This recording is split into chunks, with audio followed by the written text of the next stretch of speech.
నా పేరు బోనాల వీరస్వామి. మాది మల్లాపూర్ గ్రామం, తిమ్మాపూర్ మండలం, కరీంనగర్ జిల్లా. ఇది మనకు రైతుల గురించి ఏంటంటే, నాకు 2 ఎకరాల పొలం ఉన్నది. 12,000 పడ్డాయి నాకు. గత ప్రభుత్వం 5,000 వేసింది ఎకరానికి. కానీ ఇప్పుడు ఈ పెట్టుబడులు ఎక్కువైనాయి కాబట్టి నాకు ఎకరానికి 6,000 లెక్క 12,000 వేసారు. ప్రభుత్వానికి రుణపడి ఉన్నాను. మరియు నాకు ఆరోగ్యం బాగాలేకుంటే సీఎం రిలీఫ్ ఫండ్ కూడా వచ్చింది. పోయిన ప్రభుత్వానికి పెట్టిన అప్లికేషన్ కానీ ఈ ప్రభుత్వంలో అయితే నాకు సీఎం రిలీఫ్ ఫండ్ వచ్చినందుకు నాకు ఒక ధన్యవాదాలు ముఖ్యమంత్రి గారికి.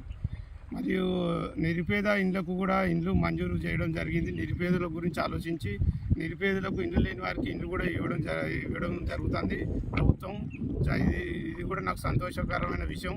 ప్రజలందరూ మంచిగా ఉండాలి, ప్రజల సంక్షేమ పథకాలు కూడా తేవాలి. ముఖ్యమంత్రి గారిని వేడుకుంటున్నాను.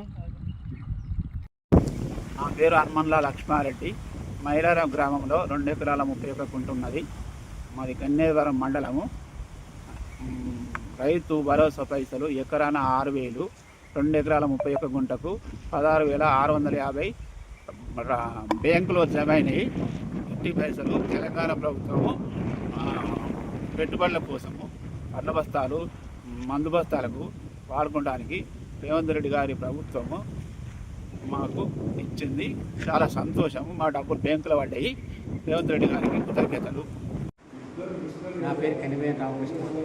మా బస్వాపురం గ్రామం అంటే చింతకాని మండలం, ఖమ్మం జిల్లా.